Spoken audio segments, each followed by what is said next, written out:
الحمد للہ وکفا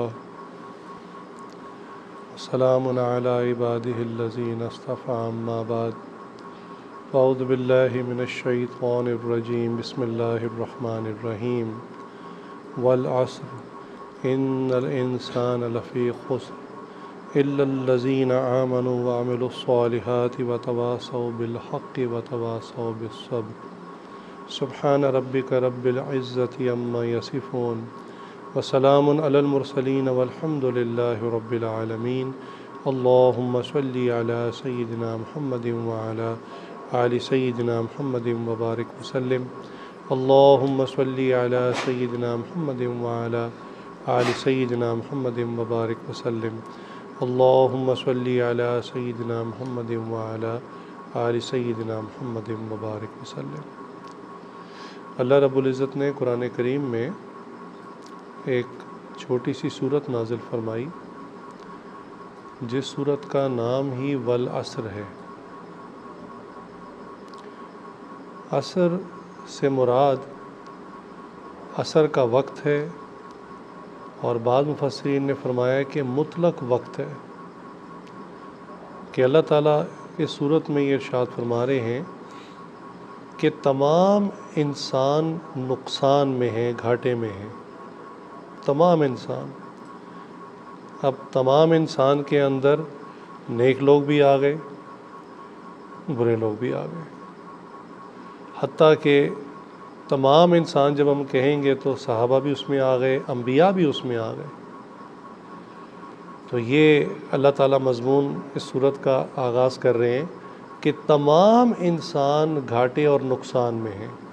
اب سب کے سب انسان نقصان میں ہو گئے، اب جو نقصان میں نہیں ہیں ان کو علیحدہ کیا جا رہا ہے۔ اللہ کے ذریعے عموماً مضمون پلٹ جایا کرتا ہے یا ایگزمپشن نکل آیا کرتی ہے کہ کچھ لوگوں کو ایگزمپٹ کر دیا جاتا ہے۔ چنانچہ اللہ تعالیٰ فرماتے ہیں الا الذین آمنوا، یہ لوگ نقصان میں نہیں ہیں، وہ لوگ جو ایمان لائے۔ ساتھ ہی فرمایا وعملوا الصالحات، اور ایمان لانے کے بعد کیا کیا؟ اعمال صالحہ کیے۔ کیونکہ آج کے مسلمان کا ایک بڑا مسئلہ اور پرابلم یہ ہے کہ وہ سمجھتا ہے کہ بس میں ایمان لے آیا اور وہ کافی ہے۔ حالانکہ سوچنے کی بات ہے کہ ہم ایمان بھی کب لے کر آئے تھے؟ ہم تو مسلمانوں کے گھر پیدا ہوئے، ہمیں تو بچپن میں کلمہ پڑھا دیا گیا، اسلام کی تعلیمات دے دی گئیں، ہم نے خود سے ایمان لانے کی کوشش اور کاوش کب کی ہے؟ ہم نے تو نہیں کی۔ اسی لیے کہتے ہیں سنی مسلمان ہیں، سنے سنائے مسلمان ہیں۔ بچپن سے اسلام کی باتیں سنتے رہے، نبی صلی اللہ علیہ وسلم کی باتیں سنتے رہے، قرآن کی باتیں سنتے رہے، تو یہ سب کچھ ہم نے سنا ہے۔ اسلام لانا یہ ایک اور چیز ہے۔ کم از کم یہ درجہ تھا کہ جب بالغ ہو گئے، سمجھدار ہو گئے، تو اس وقت اسلام کو دل سے تسلیم کرتے۔ آج کے کئی نوجوان اس بات پر شکوہ کر رہے ہوتے ہیں کہ جی ہم مسلمان ہیں اور ہم اتنے برے ہیں اور ہمارے اندر یہ خرابی اور یہ خرابی اور یہ خرابی، اور جو کافر ہیں وہ ہم سے اچھے ہیں۔ انا للہ و انا الیہ راجعون۔ میں اس پہ اکثر کہا کرتا ہوں کہ یہ جملہ زبان پر کبھی نہ لے کر آئیں کہ کافر ہم سے اچھے ہیں۔ اس کی وجہ یہ ہے کہ اللہ نے آپ کو ایمان کی دولت سے نوازا، یہ دولت کفار کے پاس نہیں ہے۔ تو کفار کس اعتبار سے اچھے ہیں؟ اگر تو آپ نے ان کے کفر کے باوجود ان کو اچھا سمجھا تو آپ نے ایمان کی تحقیر کی ہے، ایمان کو حقارت جانی ہے۔ تو یہ قیمتی ہیرا جس کی آپ نے ویلیو نہیں کی، پھر بہت ممکن ہے اللہ تعالیٰ موت سے پہلے آپ سے واپس لے لے، ایمان کو چھین لیا جائے۔ اگر یہ کہتا ہے بندہ کہ ہم سے کافر اچھے ہیں، تو اس کا مطلب ہے اس نے ایمان کو تو بالکل ڈیگریڈ کر دیا، بالکل اس کی تحقیر کر دی، نفی کر دی۔ چنانچہ اللہ تعالیٰ فرماتے ہیں کہ سب کے سب انسان نقصان میں ہیں سوائے ان لوگوں کے جو ایک ایمان لائے، نمبر 2 اعمال صالحہ کیے۔ تو پتہ چلا کہ خالی ایمان لانا کافی نہیں ہے، ایمان لانے کے بعد اعمال صالحہ کرنا ضروری ہے۔ اعمال صالحہ کرنا ضروری ہے، اعمال صالحہ سوچنا ضروری نہیں ہے۔ اس پہ بھی فرق ہے، اس کو سمجھیے گا۔ آج کا مسلمان اعمال صالحہ کو سوچتا ہے یا شیئر کرتا ہے۔ ایک حدیث آ گئی، آگے 100 بندوں کو بھیج دی۔ قرآن کی آیت آ گئی، آگے کئی لوگوں کو بھیج دی۔ سوچ رہا ہے رمضان آئے گا میں عبادت کروں گا، سوچ رہا ہے میں اتنے سپارے ختم کروں گا، سوچ رہا ہے میں اعتکاف کروں گا، سوچ رہا ہے میں اعتکاف میں اتنی عبادت کروں گا۔ تو اعمال صالحہ کو سوچنے سے یا دوسروں کو فارورڈ کرنے سے آپ کے اعمال صالحہ میں کوئی اضافہ نہیں ہوگا۔ اعمال صالحہ پر عمل کرنے سے آپ کے نامہ اعمال میں اعمال صالحہ کا ریوارڈ لکھا جائے گا۔ یہ بڑا اہم نقطہ ہے۔ آج کا مسلمان جن چیزوں میں پھنسا ہوا ہے نا، وہ یہی ہے کہ اعمال صالحہ کو کرنے کی کوشش نہیں کرتے، صرف سوچتے ہیں یا اس کو شیئر کر دیتے ہیں بس۔ اعمال صالحہ کرنے کا کام ہے، نماز پڑھنی ہے، روزہ رکھنا ہے، قرآن کریم کی تلاوت کرنی ہے، اللہ کا ذکر کرنا ہے، تقویٰ پر چلنا ہے، نظروں کی حفاظت کرنی ہے، سچ بولنا ہے، دھوکہ نہیں دینا، جھوٹ نہیں بولنا، یہ سب کے سب اعمال ہیں۔ تو یہ کون لوگ ہیں جو نقصان اور گھاٹے سے نکلیں گے؟ نمبر 1 جو ایمان لائے۔ تو ایمان لانا ضروری ہے۔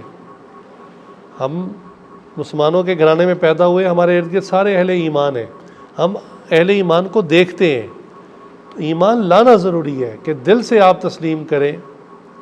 جیسے بعض غیر مسلموں سے کسی نے پوچھا، کسی کو کنورٹ ہوئے 2 سال ہو گئے، کسی کو 3 سال ہو گئے، تو پوچھا کہ آپ کو کوئی ندامت بھی ہوتی ہے مسلمان ہونے کے بعد؟ کوئی گلٹ فیل ہوتا ہے کہ میں کافر ہی اچھا تھا، واپس چلا جاؤں، واپس کافر ہو جاؤں؟ تو ان کے انٹرویوز آئے، وہ اتنے حیران ہوئے اس سوال پہ کہ یہ کیسا عجیب سا سوال کر دیا۔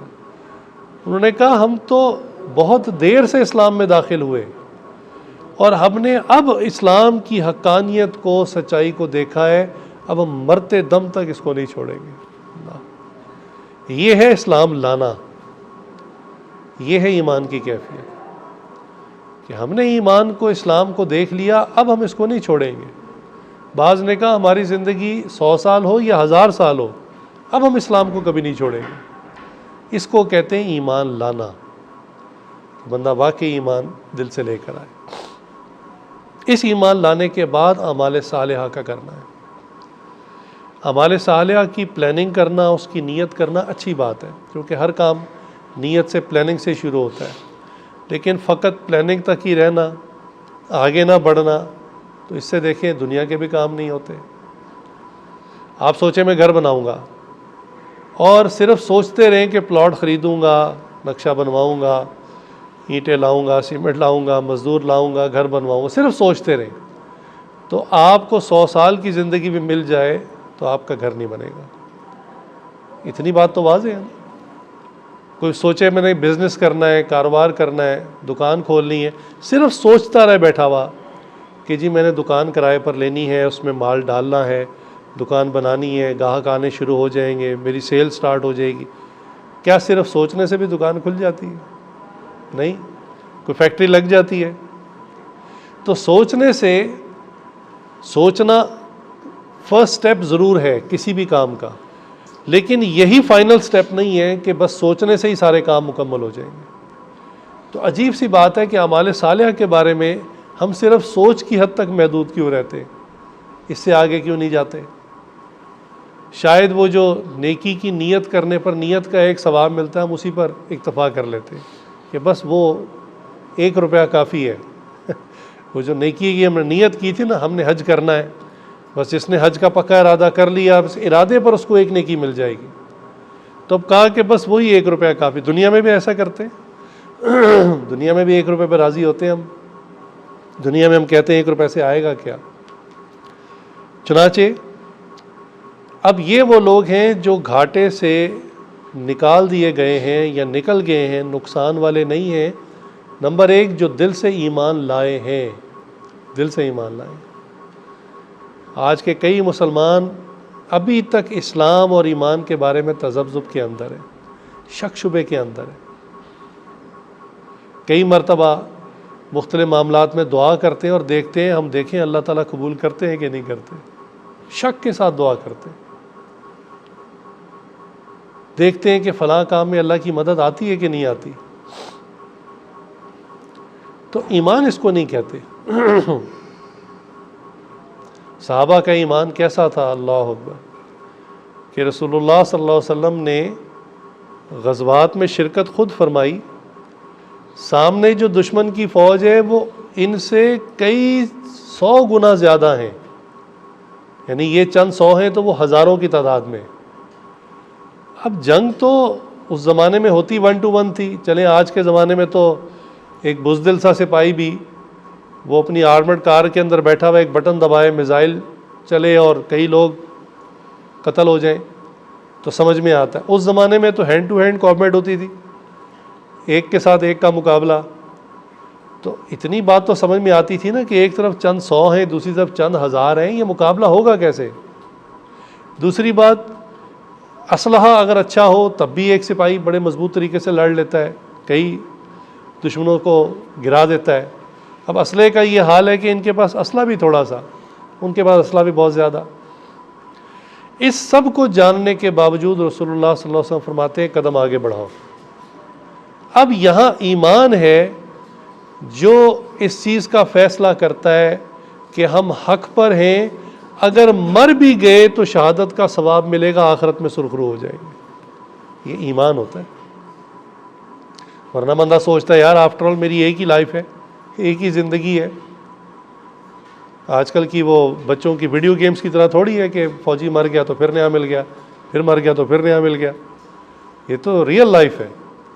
تو ریئل لائف میں بندے کو ایک زندگی ایک دفعہ ملتی ہے، اور وہ زندگی اگر ایک دفعہ چلی گئی تو پھر دوبارہ تو نہیں لوٹ کر آئے گا بندہ۔ تو انسان سوچتا ہے کہ آخر میں اس پوزیشن میں آ چکا ہوں کہ ہمارا جیتنا بظاہر ناممکن ہے، کہ ہم چند 100 ہیں وہ چند ہزار ہیں، ہمارے پاس چند تلواریں ہیں تو وہ ساری کی ساری فوج لوہے میں ڈوبی ہوئی ہے، باڈی آرمر پہنے ہوئے ہیں، نیزے ہیں، تلواریں ہیں، خنجر ہیں، ہر ایک سپاہی کئی کئی چیزوں سے لیس ہے، ہمیں تو فتح کا کوئی چانس ہی نہیں ہے۔ اب یہاں پر ایمان جو ہے یہ انسان کا، اس کے اندر یہ جذبہ ہوتا ہے، یہ وہ ڈیسیژن کرتا ہے کہ جس کی وجہ سے نا انسان کھڑا رہتا ہے کہ میں حق پر ہوں، اور اگر اس حق پر ڈٹے رہنے پر جان بھی چلی گئی تو کوئی بات نہیں، سستا سودا نہیں ہے، ٹھیک سودا ہے۔ تو ہم اپنے ایمان کو بھی ٹٹولیں کہ ہم سنے سنائے مسلمان ہیں، ہم بچپن سے مسلمان ہیں، ہم نے ایمان کو قبول کس دن کیا تھا؟ 18 سال کے ہو گئے، 20 سال کے ہو گئے، 25 سال کے ہو گئے، ماں باپ مسلمان تھے، اسلامی تعلیمات مل گئی، قاری صاحب نے پڑھا دیا، ہمارے دل نے کس دن کہا تھا کہ ہاں آج میں دل سے اسلام کو قبول کرتا ہوں، واقعی یہی سچا مذہب ہے اور میں اسی پر مرنا چاہتا ہوں۔ یہ ہے اسلام کو قبول کرنا، یہ ہے ایمان۔ تو یہ والا ایمان جو لے کر آئے اور اس ایمان لانے کے بعد اعمال صالحہ کیے، نیکیاں پہ نیکیاں کرتے چلے گئے، اور ہر نیکی کو اسی خیال سے کیا کہ ہو سکتا ہے یہ زندگی کی آخری نیکی ہے، پتہ نہیں اس کے بعد موقع ملے نہ ملے۔ میں اکثر بتاتا ہوں، ہمارے شیخ حضرت ڈاکٹر جی رحمۃ اللہ علیہ بعض کا بہت چھوٹے چھوٹے کام جو ہے نا نیکی کے، وہ خود اپنے ہاتھ سے کرنا شروع کر دیتے تھے۔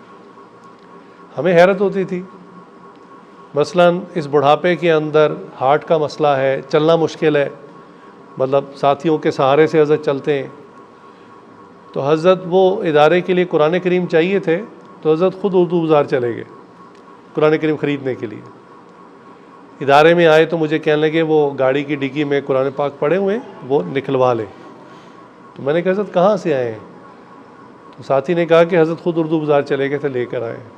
تو میں نے کہا حضرت اتنے سارے آپ کے خادم ہیں، یعنی کچھ تو حضرت کے ویسے جانثار تھے، کچھ پے رول پہ تھے، باقاعدہ سیلری لگی ہوئی تھی، باقاعدہ ملازم تھے. تو میں نے کہا حضرت یہ جو اتنی بڑی فوج ہے یہ کس دن کام آئے گی؟ اگر یہ چھوٹے چھوٹے کام بھی آپ ہی نہیں کرنے ہیں تو ہم لوگ پھر کس کام کے ہیں؟ آپ نے پیسے دینے تھے اردو بازار سے، میں نے کہا میں خود جا کے لے آتا، کوئی جا کے لے آتا. حضرت نے پتہ کیا جواب دیا؟ فرمایا میں نے سوچا یہ کام میں خود کر لوں، ہو سکتا ہے اسی کی وجہ سے میری مغفرت ہو جائے. اللہ آمنوا وعملوا الصالحات. ایسے حضرت چھوٹے چھوٹے کام خود کرتے تھے. ایک ساتھی تھے، ان کی بیٹی تھی، اس کا رشتہ کرنا تھا، تو جو لڑکا تھا وہ حضرت کے مریدوں میں سے تھا، لیکن حضرت ہر ایک کے گھر تو نہیں گئے ہوتے. تو حضرت نے کہا میں تمہارا گھر دیکھنا ہے. اس نے کہا حضرت تشریف لائیں. اب اس کا گھر اس طرح سے تھا کہ وہ یعنی ورٹیکل تھا، پہلی منزل دوسری منزل. اب حضرت کے لیے ہارٹ کے اس بیماری کے ساتھ سیڑھیاں چڑھنا جو ہے نا یہ بہت مشقت کا کام تھا. اور جو خادم تھے حضرت کے ساتھ خدمت والے، وہ حضرت کو بالکل مشقت نہیں کرنے دیتے تھے، وہ کھڑے ہو جاتے تھے آگے، حضرت ہم آپ کو نہیں چڑھنے دیں گے، تبھی پھر حفاظت ہو سکتی تھی. اچھا حضرت کو پتہ تھا کہ یہ مجھے چڑھنے نہیں دیں گے. حضرت نے ایک خادم کو لیا اور خاموشی سے نا اس کے گھر چلے گئے، اور وہاں گئے تو اس نے کہا حضرت یہ میرا گھر ہے بس یہیں سے دیکھ لیں. انہوں نے کہا نہیں میں اوپر جاؤں گا. اب حضرت نے اس نوجوان کا سہارا لیا، اپنے خادم کا سہارا لیا اور سیڑھیاں چڑھ رہے. انتہائی مشقت سے سیڑھیاں چڑھتے تھے. 2 سٹیپ چڑھنے کے بعد حضرت سانس لیتے تھے باقاعدہ، چونکہ اس کو ہارٹ کا پرابلم ہو نا، اس کو بہت زیادہ بریدنگ کا مسئلہ شروع ہو جاتا ہے، پلس تیز ہو جاتی ہے. پھر 2 سٹیپ چڑھتے. اچھا اس طرح کر کے نا حضرت فرسٹ فلور پہ پہنچے. تو اس نوجوان نے حضرت کی مشقت کو آسان کرنے سے کہا جیسے ہی حضرت یہ فرسٹ فلور نا اوپر والا بھی ایسا ہی ہے. تو حضرت نے کہا وہ بچی جو ہے اس کو کہاں رکھو گے؟ اس نے کہا اوپر والی منزل میں اوپر جاؤں گا. اللہ اکبر، مجھے اوپر لے کے جاؤ. حضرت پھر اوپر چلے گئے. خیر جب وہ حضرت گھر سارا دیکھ کر آیا، رشتہ فائنل کیا، حضرت نے یہ ساری بات مجھے خود سنائی اور میں حیران ہو رہا ہوں. میں نے کہا حضرت یہ کام آپ نے خود کیا؟ کہنے لگے ہاں. اور کہنے لگے میں چھپ کے گیا تھا کیونکہ مجھے پتا تھا کہ اگر میں بتا کر جاتا نا تو فلاں فلاں ساتھی مجھے جانے ہی نہ دیتے. پھر حضرت نے مجھے پوری تفصیل بتائی میں سیڑھیاں کیسے چڑھا. میں حیران ہو رہا ہوں. پھر حضرت نے مجھے فرمایا کہ میں یہ کام آپ کو اس لیے بتا رہا ہوں تاکہ آپ بھی کسی کی بیٹی کے رشتے کے لیے اس طرح مشقت اٹھائیں اللہ کی رضا کے لیے. اللہ کیسے حضرت کے اعمال تھے.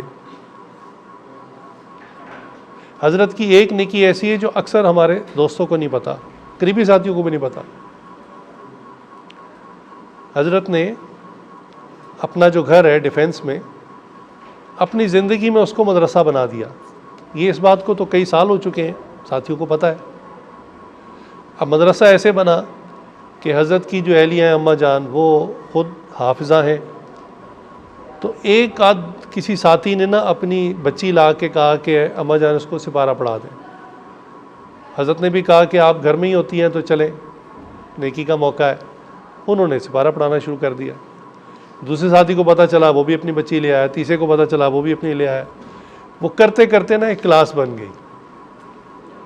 اب اماں جان پڑھاتی ہیں بچیوں کو، ایک کلاس بن گئی. اب باقاعدہ داخلے آنے شروع اور بچی آنا شروع ہو گئی، حتیٰ کہ اتنی بچیاں آ گئیں کہ وہ ایک استاد ایک حد تک ہی بچوں کو پڑھا سکتا ہے، اس کے بعد تو پھر وہ کوالٹی نہیں رہتی.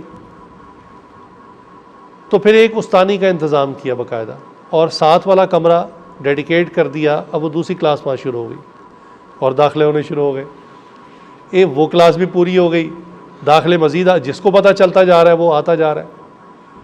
تو ایک اور استانی کا انتظام کیا. تیسرا کمرہ بھی حضرت نے وقف کر دیا قرآن کے نام پر.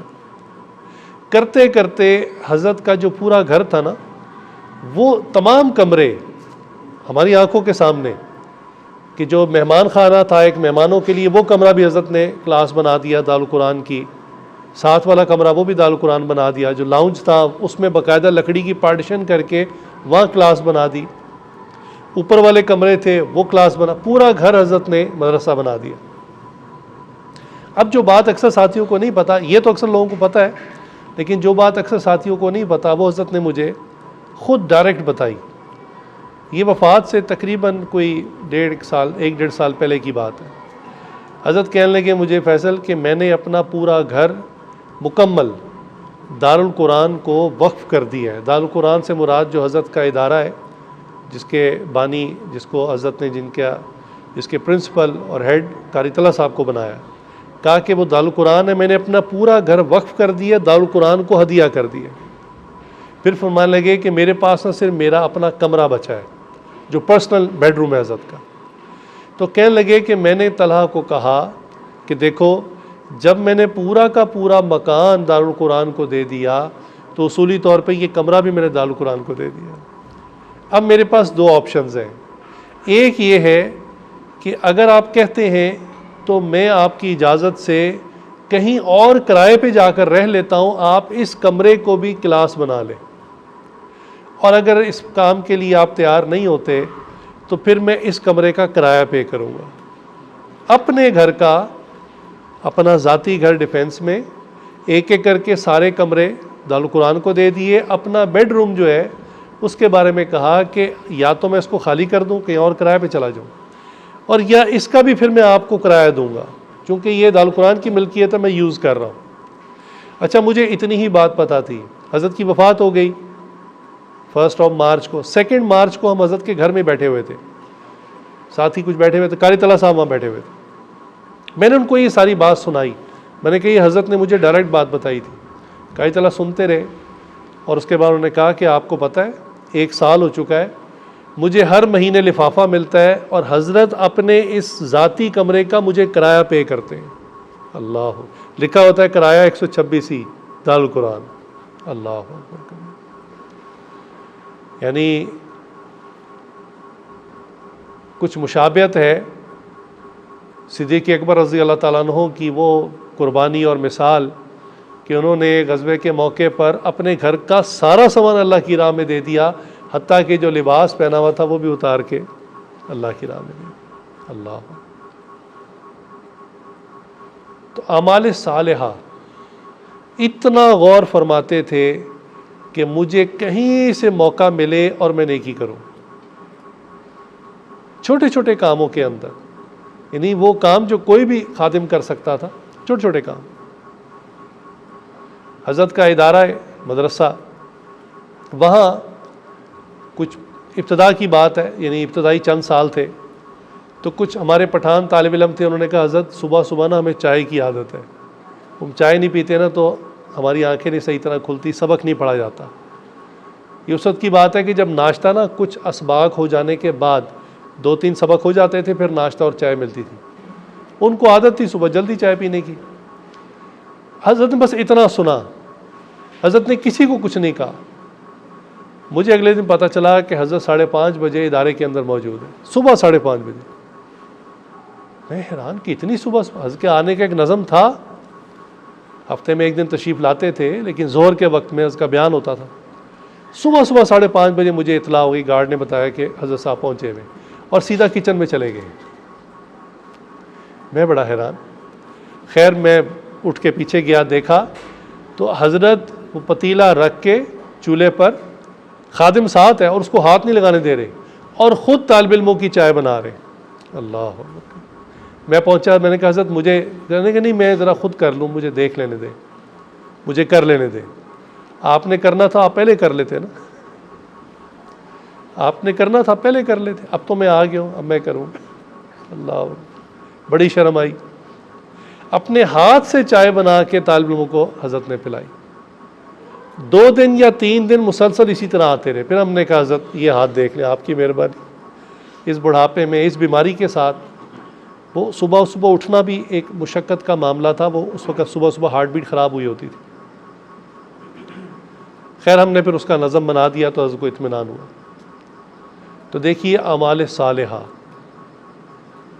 یہ اگزامپل بھی ہے کہ اعمال صالحہ میں ہم صرف نماز پڑھنے کو اعمال صالحہ سمجھتے ہیں، صرف ذکر کرنے کو اعمال صالحہ سمجھتے ہیں، صرف قرآن پڑھنے کو اعمال صالحہ سمجھتے ہیں. کسی کے لیے چائے بنا کر دینا، اس کو ہم اعمال صالحہ نہیں سمجھتے. کسی کے لیے چل کر کسی کے گھر چلے جانا رشتے کے معاملے میں، اس کو ہم اعمال صالحہ نہیں سمجھتے۔ ضرورت مندوں کی ضرورت کو پورا کرنا، اس کو ہم اعمال صالحہ نہیں سمجھتے۔ حضرت کی وفات کے 1 سال بعد تک عورتیں آتی رہیں اور کہنے لگے کہ حضرت صاحب ہمارے گھر آتے تھے، ہمارے گھر کا راشن دے دیتے تھے، اور اماں جان کہتی ہیں میں ان کو نہیں پہچانتی۔ اللہ، کس کس طرح خفیہ طریقے سے حضرت چھپ چھپا کر ان کے گھر جا کے راشن دے آتے تھے، کسی کو پتہ ہی نہیں ہوتا تھا۔ ہمارے حضرت یہ بھی فرماتے تھے کہ ہم جتنی نیکیاں کرتے ہیں نا عموماً لوگ دیکھ لیتے ہیں، تو کوشش کرنی چاہیے کوئی نیکی ایسی بھی ہو کہ ہم کریں اور بس اللہ دیکھے اور بندے کو پتہ ہو، بس تیسرا کوئی گواہ نہ ہو۔ ایسی نیکی بھی کرنی چاہیے، اس کو کہتے ہیں پوشیدہ نیکیاں، چھپی ہوئی نیکیاں۔ ایسی نیکی میں اخلاص بہت ہوتا ہے، بہت اخلاص ہوتا ہے، چونکہ دکھاوا ہے ہی نہیں۔ چنانچہ ایک واقعہ جو ہمارے حضرت نے بھی سنایا کہ حضرت ابوبکر صدیق رضی اللہ تعالیٰ عنہ کی خلافت کا زمانہ آ گیا، رسول اللہ صلی اللہ علیہ وسلم پردہ فرما چکے، تو غریبوں کی بیواؤں کی مدد کے لیے نا ایک رجسٹر بنایا ہوا تھا جس میں ان کے نام درج تھے اور آگے خدمت گزار کا نام لکھا ہوا تھا کسی صحابی کا جس نے اپنے ذمے ان کی ڈیوٹی لی ہوئی تھی۔ تو حضرت عمر تعالیٰ گئے بیت المال میں، جو زمانے کی آفیشیل ٹریجری تھی جہاں زکوٰۃ اکٹھی کی جاتی تھی، عشر اکٹھا ہوتا تھا، یہاں سے غریبوں کے لیے ہیلپ آؤٹ کرتے تھے۔ انہوں نے رجسٹر کھولا اس نیت سے کہ چلو اگر کوئی بندہ ایسا ہے کہ جس کی مدد کرنے کے لیے کوئی نہیں تو چلو میں اپنے ذمے لے لیتا ہوں۔ تو وہ رجسٹر پہ دیکھتے گئے تو دیکھا ایک بوڑھی بیوہ عورت ہے، اس کا نام تو لکھا ہے لیکن آگے جو خدمت گزار ہے وہ جگہ خالی ہے۔ تو انہوں نے کہا اچھا اس کا کوئی خدمت والا نہیں ہے، چلو میں ذمہ لے لیتا ہوں۔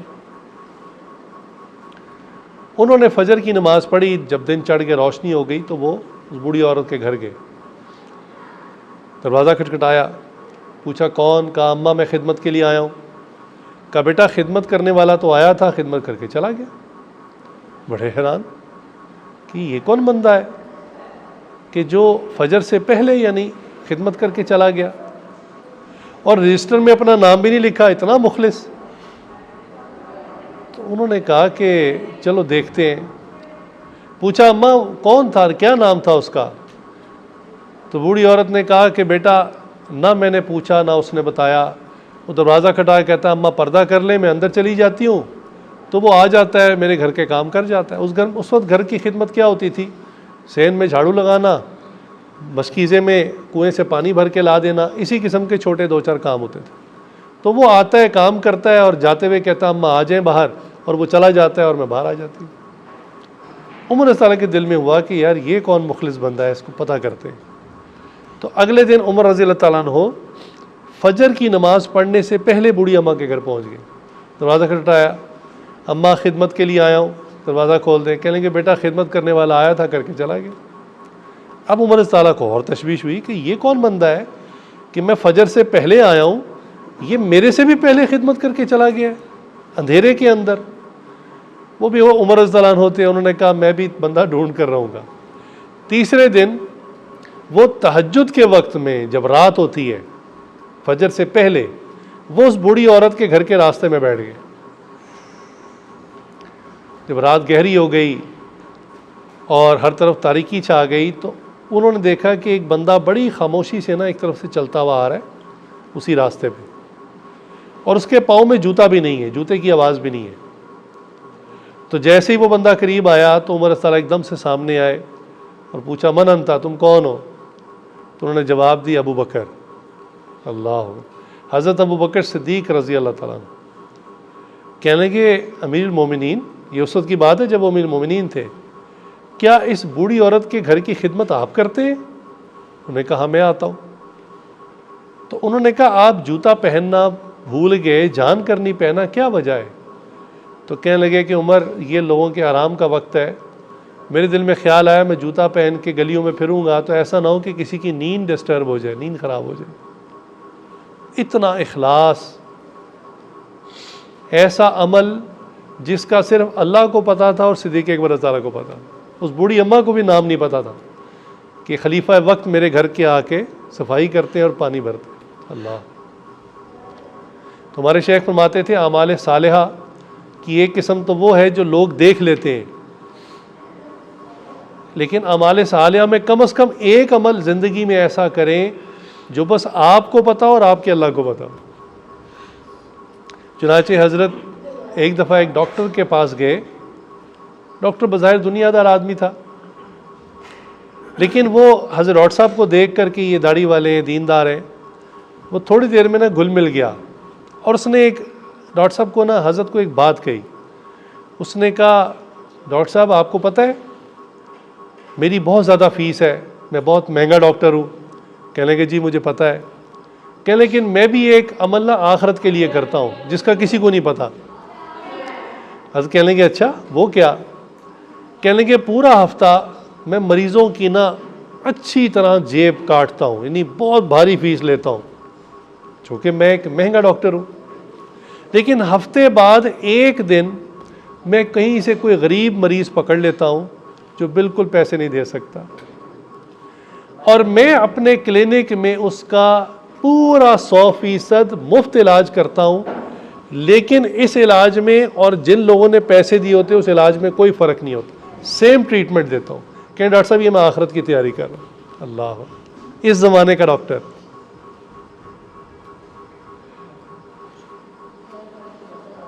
ان الانسان لفی خسر الا الذین آمنوا وعملوا الصالحات وتواصوا بالحق وتواصوا بالصبر. کہ اب اس اعمال صالحہ کو کرنے میں، اس ایمان پر ڈٹے رہنے میں مشقت آئے گی، مجاہدہ آئے گا. مشقت مجاہدہ کیا ہوتا ہے؟ دو طرح کے مجاہدات ہیں. ایک یہ کہ دل کے اندر شیطان گناہ کرنے کا خیال ڈال رہا ہے، ترغیب دے رہا ہے کہ یہ گناہ کر لو، موقع بھی بن گیا ہے کہ گناہ بندہ کر سکتا ہے، اور شیطان بھی ترغیب دے رہا ہے کہ کر لو. اور بندہ اس وقت اپنے نفس پر قابو کر لے اور صبر کر لے تو یہ ایک صبر کرنا، ضبط کرنا ہے، یہ مستقل نیکی ہے. پھر میں نے کہا ہم نیکی سمجھتے ہیں نماز پڑھنے کو، نفل پڑھنے کو، قرآن پڑھنے کو. گناہ سے رک جانا، اس پر بھی اللہ کے یہاں سے نیکی اور اجر ثواب ملتا ہے. یعنی دل میں گناہ کا ارادہ کیا کہ میں فلاں گناہ کروں، اور اس کے بعد جو ہے پھر آپ نے اس گناہ کے ارادے کو چھوڑ دیا، تو اس گناہ کے ارادے کو چھوڑنے پر بھی مستقل نیکی ملتی ہے. چنانچہ ایک تو صبر اس پر ہے، ایک صبر اس پر ہے کہ جب آپ شریعت پر چلیں گے تو لوگ آپ کا مذاق اڑائیں گے. کوئی داڑھی کا مذاق اڑائے گا، کوئی ٹوپی کا مذاق اڑائے گا، کوئی پگڑی کا مذاق اڑائے گا، کوئی شلوار ٹخنوں سے اوپر کی اس پہ مذاق اڑائے گا، کوئی شرعی لباس کا مذاق اڑائے گا، کوئی کہے گا کہ تم تو ٹائم ویسٹر ہو، دنیا میں وقت ضائع کرنے کے لیے آئے ہو، کوئی کرامت کام ہی کر لو، بجائے بیٹھ کر تم ذکر کر رہے ہو اس سے کیا ملے گا، تسبیح کر رہے ہو اس سے کیا ملے گا، تم کوئی کام کرو جس سے کوئی فائدہ بھی ہو. تو اب یہ جو لوگ باتیں سنائیں گے باتیں کریں گے، اس پر صبر ہے اور اللہ کے ساتھ راضی رہنا.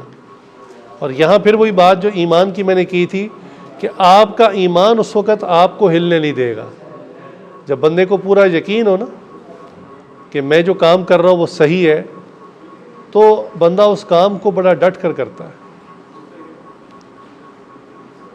یہ جو مداری ہوتے ہیں کرتب دکھاتے ہیں، انہوں نے بعض اوقات عجیب و غریب کپڑے پہنے ہوتے ہیں، رنگ برنگے قسم کے، دیکھنے والے کو ہنسی آ جاتی ہے. پھر یہ حرکتیں بھی ایسی کرتے ہیں، کرتب کرتے ہیں، کبھی الٹا کھڑے ہو جاتے ہیں، کبھی گیند اچھالنا شروع کر دیتے ہیں. اب لوگ ان کو دیکھ کے ہنستے ہیں، لیکن ان کا کانسیپٹ اتنا مضبوط ہوتا ہے یہ اپنے اس کام کو نہیں چھوڑتے، یہ سمجھتے ہیں کہ اس کام کو ہم کرتے رہیں گے، ہمیں اس کے بدلے پیسہ ملے گا. حالانکہ ظاہراً مذاق اڑ رہا ہے، لوگ شغل بنا رہے ہیں، لطیفہ ان کا بنا رہے ہیں، لیکن ان کے عقائد اور کانسیپٹ اتنے اسٹرانگ ہوتے ہیں کہ نہیں، اسی کام کو میں نے کرنا ہے، اسی کام کو کرنے سے مجھے پیسے ملیں گے، یہی میرا ذریعہ معاش ہے. تو جب ایک مداری اپنے ان کرتبوں کے اوپر اتنا کانفیڈنٹ ہے اور وہ ڈٹا ہوا ہے، تو ہم اہل ایمان اپنی نیکیوں پر، سنت پر عمل کرنے پر کیوں نہیں ڈٹے رہتے؟ ہم کیوں ہل جاتے ہیں اگر ہمارا کوئی مذاق اڑاتا ہے؟ مشقت تو صحابہ کو تھی کہ سامنے والا مذاق بھی اڑاتا، برے بھلے الفاظ کہتا، گالیاں دیتا، تھپڑ مارتا، یعنی جسمانی ٹارچر بھی کرتا، پھر نیزے، تلواریں، تیر آ کے لگتے، صحابہ نے ایمان کو نہیں چھوڑا. ہمیں تو یہ مشقت ہی نہیں نا. ہم تو جس زمانے میں آنکھ کھولی ہے، ہمارا تو ایسا کسی کے ساتھ انکاؤنٹر ہی نہیں ہے. اس کے باوجود ہم اپنے ایمان میں ڈگمگا جاتے ہیں، ڈول جاتے ہیں. تو ہمارا ایمان اتنا مضبوط ہونا چاہیے کہ ہمارے کانسیپٹ بھی بالکل کلیئر ہو کہ انہی اعمال کو کر کے ہم جنت میں جائیں گے. یہی اعمال صالحہ ہیں جن کو کر کے ہم نے جنت میں جانا ہے. اور اعمال صالحہ کے اندر کچھ ایسے اعمال شروع کر دیں کہ جس کا صرف آپ کو پتہ ہو اور اللہ کو پتہ ہو، تیسرا جاننے والا کوئی نہ ہو. یہ پوشیدہ عمل عموماً اسی کی وجہ سے مغفرت ہو جایا کرتی ہے، عموماً اسی کی وجہ سے مغفرت ہو جایا کرتی ہے. چنانچہ ایک بہت بڑے فقیہ تھے، محدث تھے، عالم تھے، وہ قرآن کی تفسیر لکھتے تھے اور ان کی تفسیر بڑی مشہور ہوئی. وفات ہو گئی تو کسی کے خواب میں انہوں نے پوچھا، حضرت کیا معاملہ بنا؟ کہنے لگے میری بخشش اللہ نے اتنے چھوٹے سے عمل سے کر دی کہ جو مجھے یاد بھی نہیں تھا. کہنے لگے ایک مرتبہ میں تفسیر لکھنے لگا، میں سوچ رہا تھا، میں نے قلم ہاتھ میں پکڑا ہوا تھا، تو کہیں سے ایک مکھی آ کے نا وہ قلم کی چونچ پر بیٹھ گئی اور میں نے محسوس کیا کہ مکھی پیاسی ہے. تو وہ جو دوات تھی نا، اس مکھی نے اس کو پینا شروع کر دیا. تو میں کچھ لکھنا چاہتا تھا لیکن میں نے قلم کو پکڑے رکھا، ہولڈ کیے رکھا کچھ دیر، تاکہ یہ مکھی کی پیاس بجھ جائے. یہ اللہ کی مخلوق ہے، اپنی پیاس بجھا لے، پھر یہ چلی جائے، پھر میں لکھ لوں گا. کہنے لگے یہ ایک اتنا چھوٹا سا عمل تھا کہ جو مجھے زندگی میں یاد بھی نہیں تھا. کہنے لگے اللہ نے کہا کہ چونکہ آپ نے ہماری اس ادنا سی مخلوق پر رحم کیا، ہم بھی آپ پر رحم کرتے ہیں، آپ کو معاف کر دیتے ہیں. سبحان اللہ، اتنا چھوٹا سا عمل. تو بعض اوقات بہت چھوٹا سا عمل اخلاص کے ساتھ کیا ہوا، اللہ کی رضا کے لیے کیا ہوا، لوگوں کو پتہ بھی نہیں اور بندے کی اسی پہ بخشش ہو جاتی ہے. آپ نے دیکھا نہیں ہے کہ ہیرا کتنا چھوٹا ہوتا ہے لیکن قیمت کتنی زیادہ ہوتی ہے. تو جو اخلاص والا عمل ہے، پوشیدہ عمل اللہ کے لیے، وہ ہیرے کی مانند ہوتا ہے. چنانچہ ہم ان باتوں کو ذہن میں رکھ کر اپنا وقت یہاں گزاریں کہ ہم اپنے ایمان کو ٹٹولیں.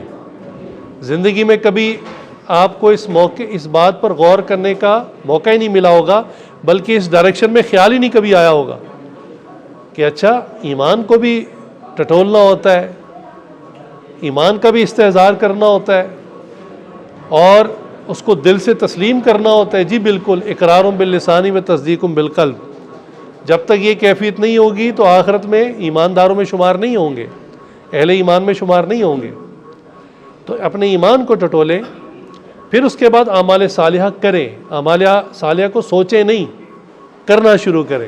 اعمال صالحہ کی باتیں فارورڈ نہیں صرف کرنی. اچھی بات ہے آپ فارورڈ بھی کرتے ہیں، حدیث بھیجتے ہیں، چلو آپ کا عمل نہیں کوئی اور شروع کر دے. قرآن کی آیت بھیجتے ہیں، کوئی بیان بھیج دیتے ہیں، چلیں آپ نہ عمل کر سکے کوئی اور، اچھی بات ہے. لیکن اسی پر اکتفا نہ کریں کہ بس اتنا ہی کافی ہے، بلکہ اعمال صالحہ آج سے شروع کریں.